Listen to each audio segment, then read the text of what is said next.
오늘은 사무엘상 7장 두 번째 말씀인데 3절 4절 우리가 함께 읽었습니다.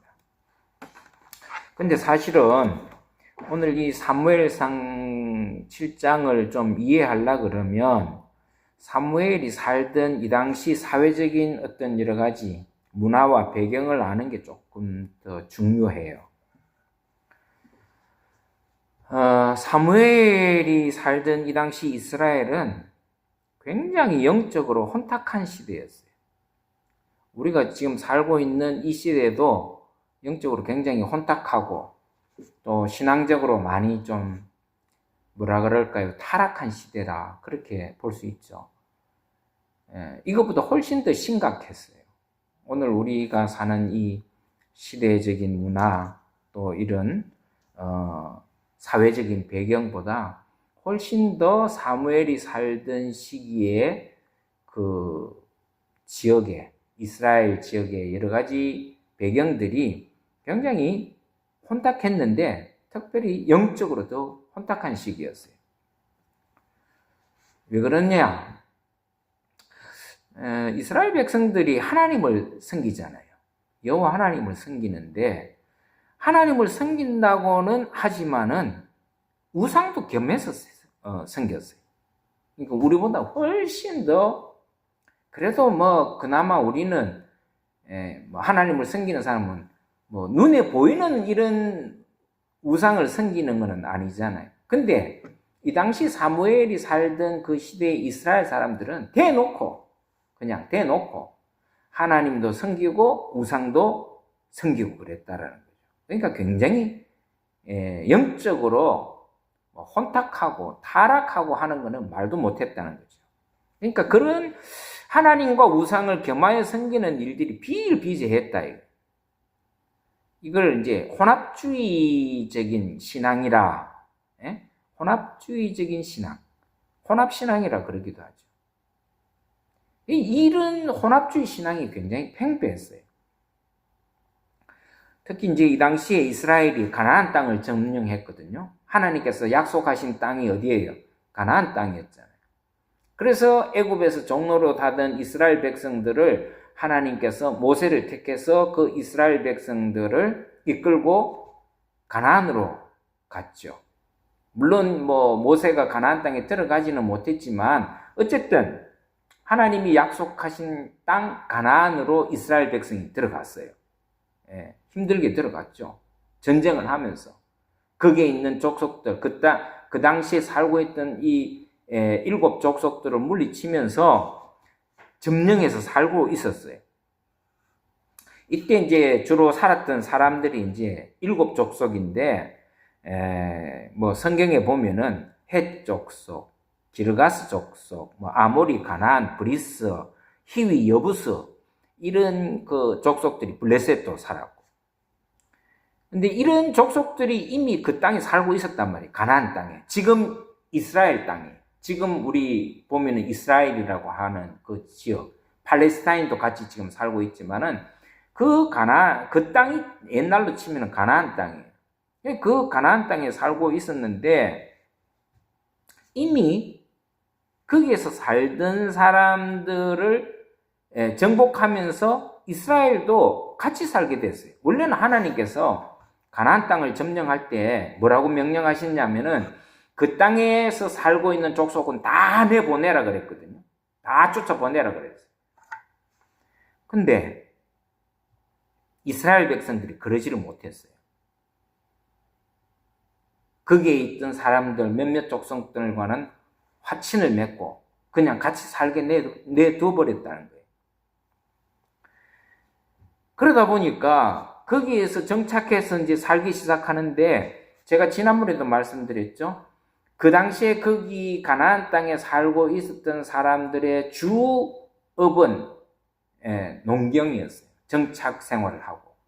물론 목축업을 하는 사람도 있었지만은 주업은 이제 농업을 가지고 살아갔던 사람, 농업을 하면서.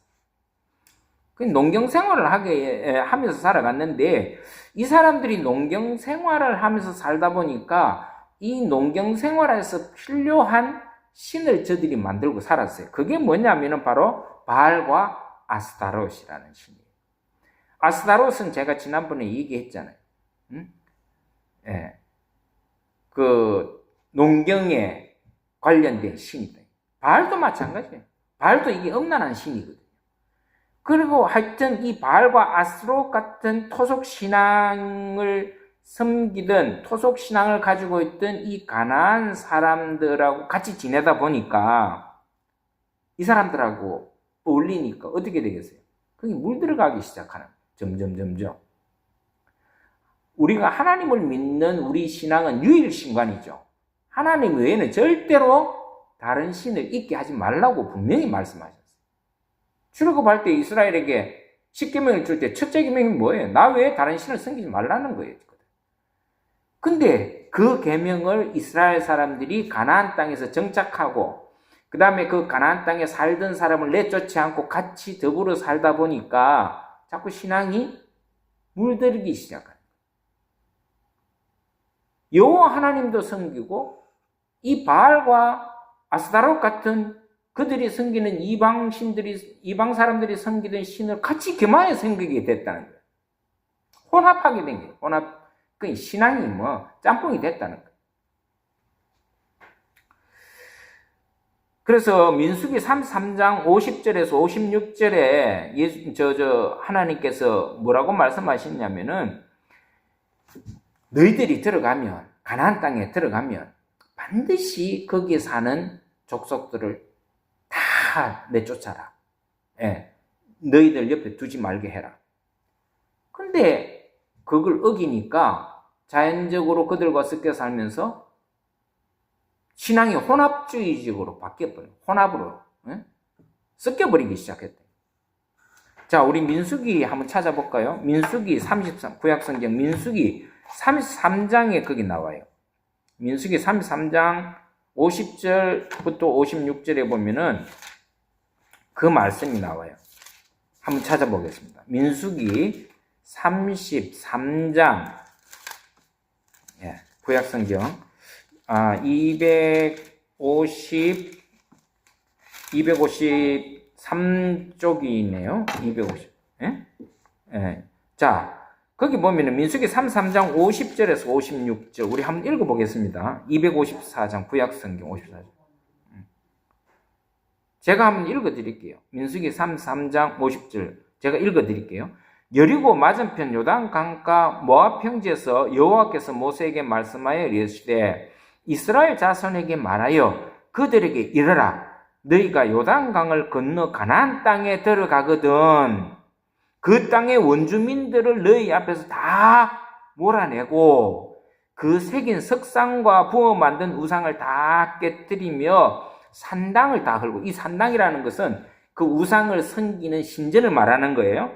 그 산당을 다 헐고 그 땅을 점령하여 거기 거주하라. 내가 그 땅을 너희 소유로 너희에게 주었다. 너희 종족을 따라 그 땅을 제비 뽑아 나눌 것이니 수가 많으면 많은 기업을 주고 적으면 적은 기업을 주되 각기 제비 뽑은 대로 그 소유가 될 것인즉 너희 조상의 지파를 따라 기업을 받을 것이니라.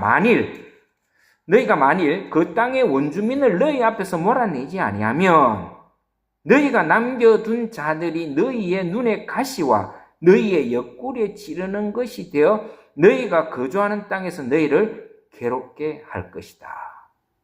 분명히 말씀했어요. 가나안 땅을 들어가기 전에 하나님께서 모세를 통해서 분명히 얘기했어요.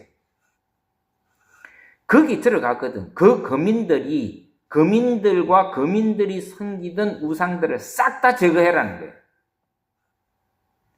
만일에 그렇지 않으면 언젠가는 그들이 너희들의 옆구리에 가시가 되고, 오늘 여기 뭐라고 그랬습니까? 여기 55절. 너희가 만일 그 땅의 원주민을 너희 앞에서 몰아내지 않으면 너희가 남겨둔 자들이 너희의 눈의 가시처럼 될 것이다. 눈의 가시가 될 것이고 옆구리에 찌르는 것이 되어 너희를 괴롭게 할 것이다. 이렇게 경고해요. 근데 이스라엘 백성들은 이 하나님의 경고를 무시해요. 무시했어요. 안 들었어요. 근데 결국 어떻게 돼요? 눈에 가시가 되고 계속해서 옆구리에 찌르는 것이 되었다. 지금도 그렇잖아요.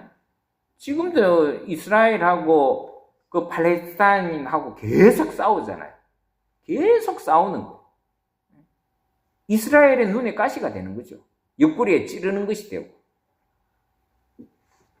그래서 이스라엘이 하나님의 약속한 가나안 땅을 정복하고 얻었지만은 그 땅에 사는 거민을 쫓아내지 않고 같이 사는 이 결과로 인해서 그들이 어떻게 되느냐? 같이 우상을 섬기게 되고 그 결과가 어떻게 돼요? 하나님으로부터 심판받게 되는 거죠. 그래서 지난번에 우리가 본 것처럼 블레셋과 전쟁이 있었잖아요. 그때 어떤 일이 벌어졌어요? 하나님과 법궤를 빼앗기는 그런 일도 생기잖아요. 전쟁에서 대패하고. 왜 이런 일이 생겼냐? 하나님의 말씀에 불순종하고 그들이 자기 마음대로 하다 보니까 이런 일이 생기는 거예요. 그러니까 우리가 여기서 기억해야 될 게 있습니다. 하나님께서 하지 말라 그러면 안 하는 게 좋아요. 하나님께서 금지시킨 거는 안 하는 게 좋아요. 왜? 다 이유가 있는 거예요.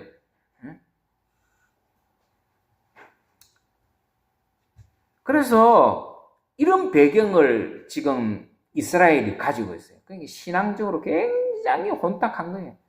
하나님을 믿는다고 하면서 이방신들도 같이 섬기고 말이죠. 자기가 사는 마을에 산당을 세워가지고 이방신을 거기에다가 모셔놓고 거기에다 절하고. 그런 거 비하면 우리는 그래도 그나마 뭐 교회에서 신앙생활을 잘 하고 있잖아요. 근데 영적으로 우리가 다시 한 번 더 해석해 본다면, 재해석해 본다면 오늘 우리에게는 그런 우상이 없냐? 에? 오늘 우리가 살아가는 우리가 뭐 여기 교회당에는 뭐 우상이 없겠지만은 그러나 보이는 우상이 없다고 우상이 없냐? 제가 지난주에도 설교를 했잖아요.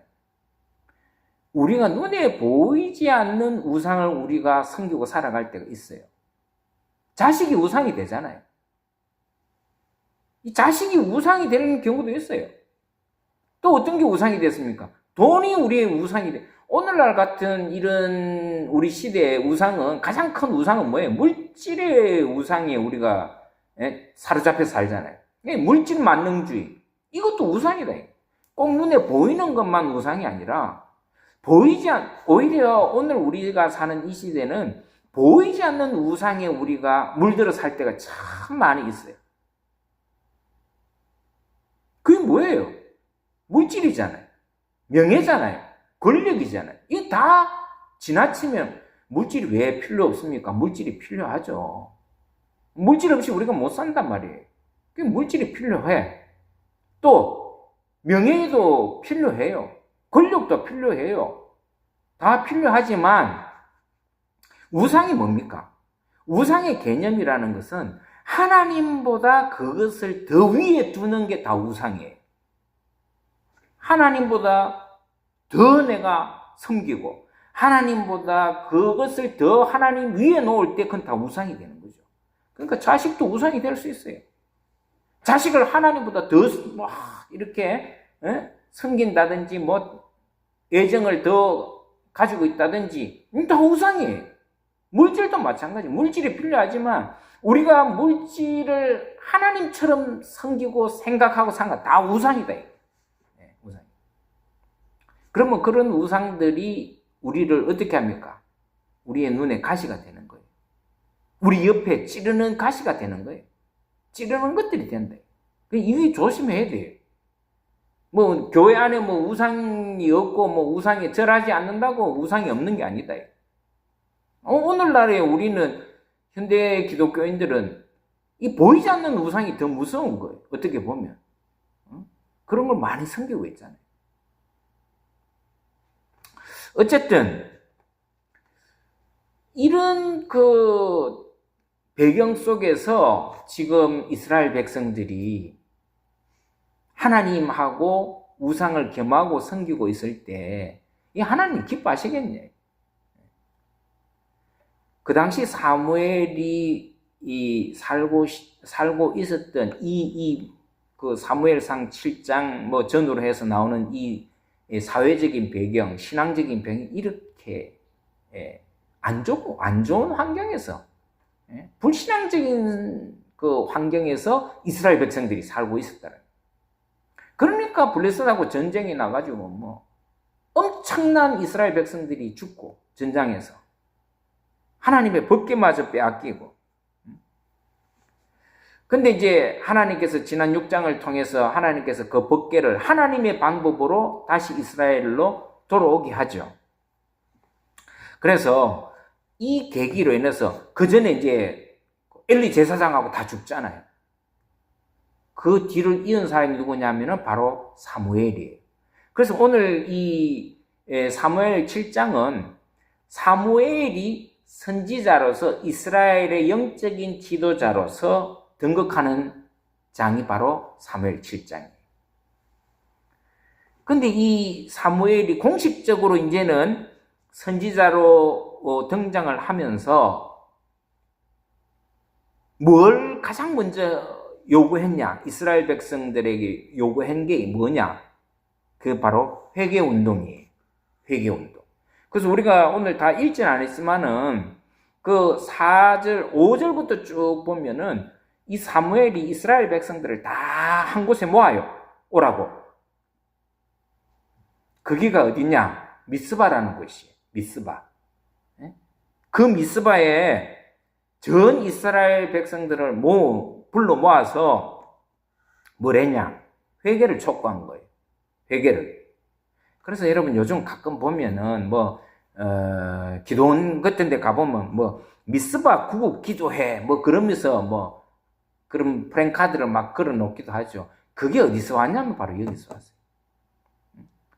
그래서 사무엘이 미스바라는 지역의 모든 이스라엘 백성들을 모아놓고 뭘 했냐? 너네들 이래 갖고는 안 된다. 너네들 신앙이 지금 이래 갖고는 안 된다. 우리의 신앙을 하나님 앞으로 다시 한 번 더 갱생하자. 회개 운동을 요구한 거예요. 그래서 오늘 이 7장은 한마디로 말하라 그러면은 사무엘 선지자가 첫 선지자로서의 일성이 뭐냐? 회개하라는 거였어요. 회개하라.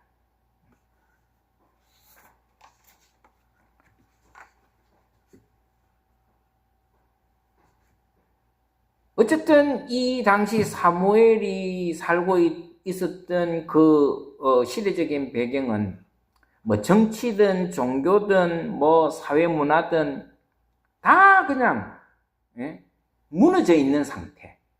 하나님의 절대적인 신앙이 무너져 있는 이런 상태. 또 심지어는 엘리 제사장조차도 그 가문이 몰락한 상황. 이게 쉽게 말해서 이스라엘이 지금 황폐할 대로 황폐해져 있는 거예요. 이런 상황에서 사무엘이 신앙운동을 회복하자 외친 거죠. 쉽게 말해서 개혁운동이에요. 개혁운동. 신앙개혁운동이에요. 근데 그 신앙개혁운동을 부르짖으면서 사무엘이 이스라엘 백성들에게 요구한 게 하나 있어요. 그게 뭐냐? 신앙회복운동, 신앙개혁의 첫 번째 요구가 너희들이 겸하여 섬기는 우상을 파괴해라. 그러니까 우상을 파괴하라는 거예요. 제일 첫 번째가. 그리고 두 번째로는 회개하고 하나님께로 돌아오라는 거예요. 이게 순서가 있어요. 우리가 하나님께로 돌아갈 때 순서가 있어요. 첫 번째 뭐냐면은 내가 섬기는 거, 내가 가장 가치로 여기는 것을 부셔야 돼요. 깨부셔야 된다. 우리가 회개한다 그러죠. 근데 회개는 전제 조건이 있어요.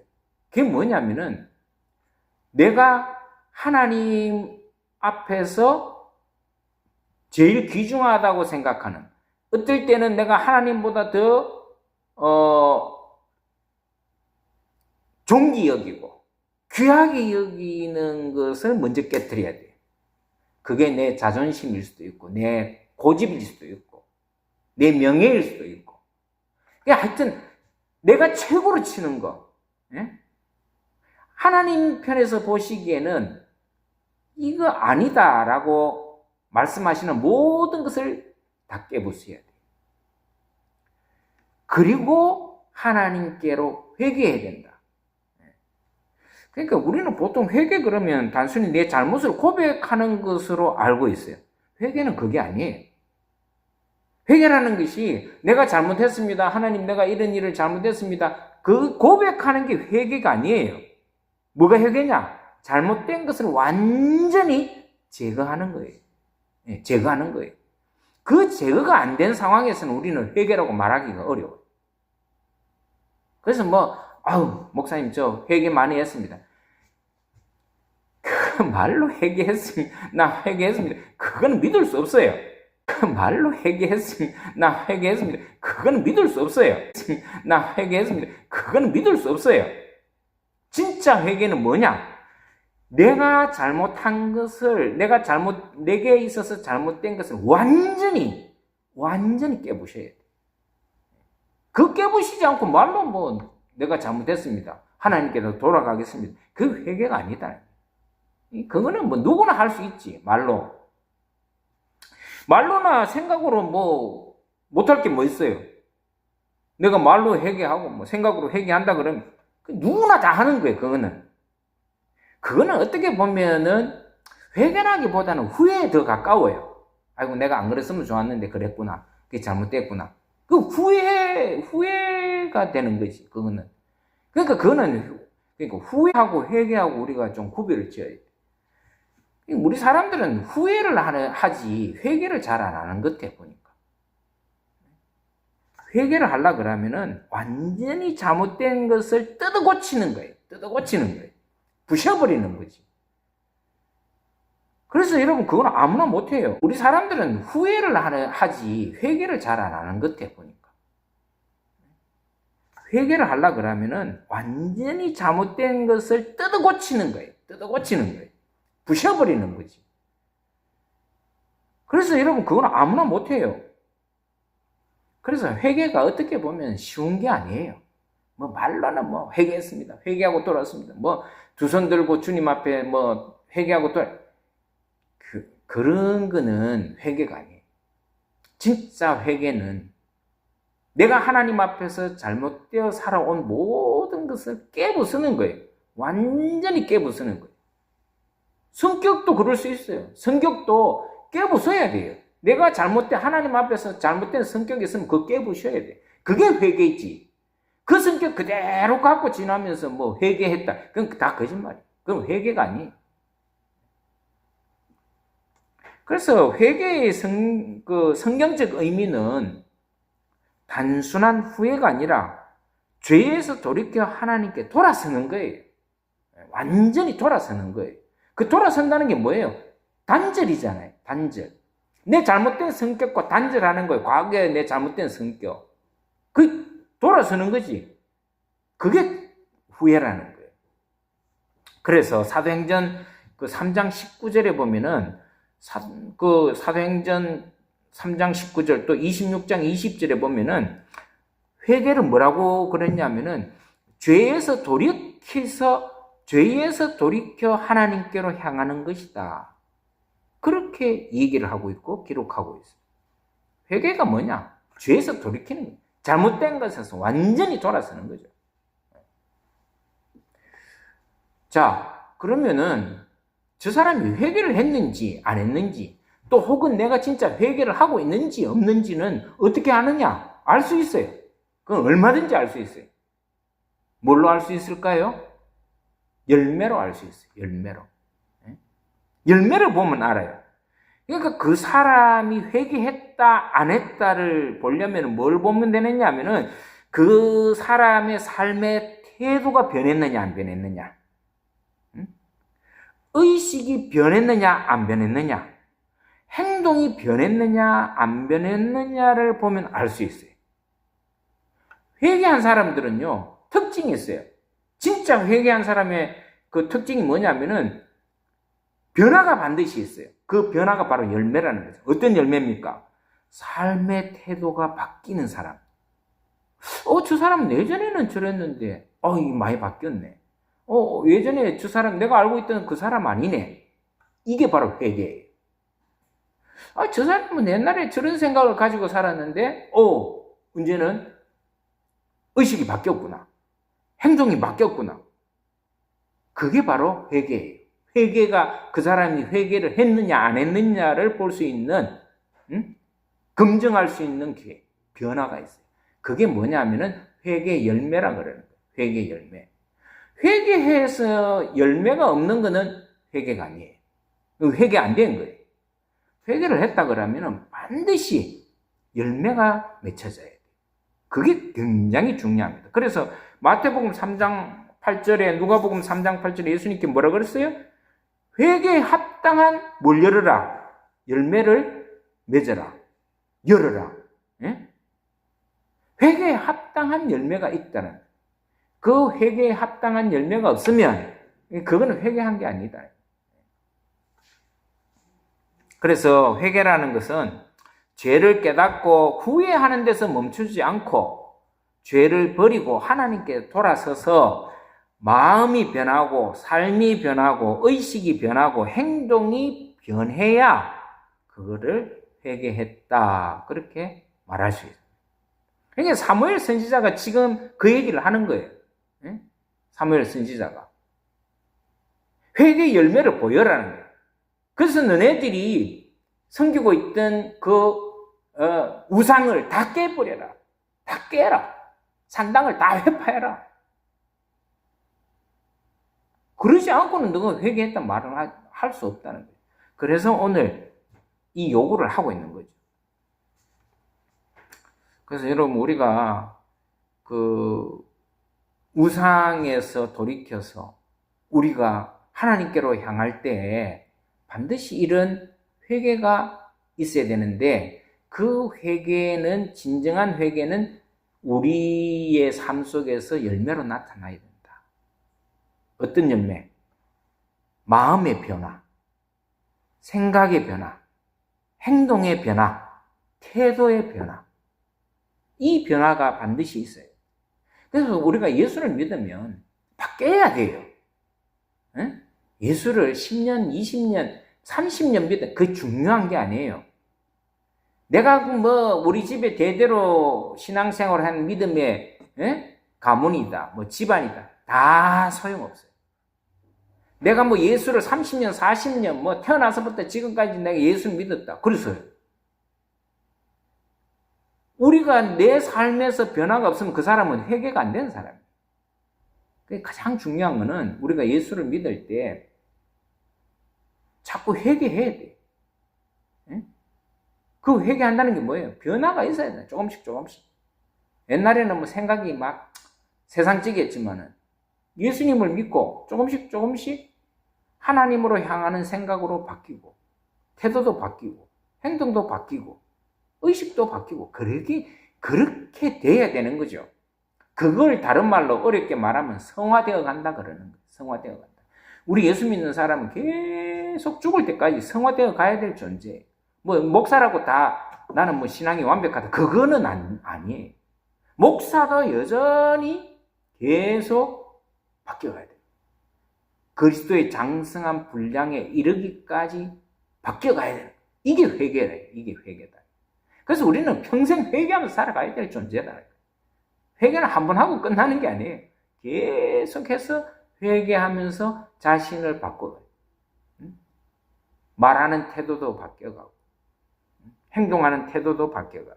그러니까 어쨌든 이 회개를 하면은 열매가 맺히는데, 그게 변화가, 우리 삶에 변화가 일어나는 걸 보면 열매가, 저 사람은 얼마까지 열매가 아직까지 풋싸가구나, 아니면 점점 익어가는 단계구나, 아니면 완전히 익었구나. 이거 알 수 있는 거예요. 그거는 누구나 보면 알 수 있어요. 저도 보면은 성도들 이렇게 보면은 그게 눈에 들어와요. 내가 신앙생활 오래 했고, 직분들 가지고 다 필요 없습니다. 내가 장로니까, 목사니까, 집사니까, 권사니까, 신앙이 좋을 것 같지만 그거 아니에요. 회개를 바르게 하는 사람이, 회개를 정확하게 하는 사람이 진짜 그리스도인이 될 수 있다. 오늘 사무엘이 요구하는 건 그거예요. 너 회개해라. 회개해라. 그게 뭐 그 당시에만 요구되는 말씀이겠습니까? 오늘 우리에게 또 해당되는 말씀이죠. 그래서 오늘 여기 이 사무엘이 요구한 말씀이 오늘 우리에게 주는 말씀이다. 그렇게 생각하고 우리도 회개하는 그런 삶을 살아서 뭔가 내 삶 속에서 회개 열매를 맺어갈 수 있는 저와 여러분들 되시기를 주의 이름으로 축원합니다. 우리 한번 기도합시다.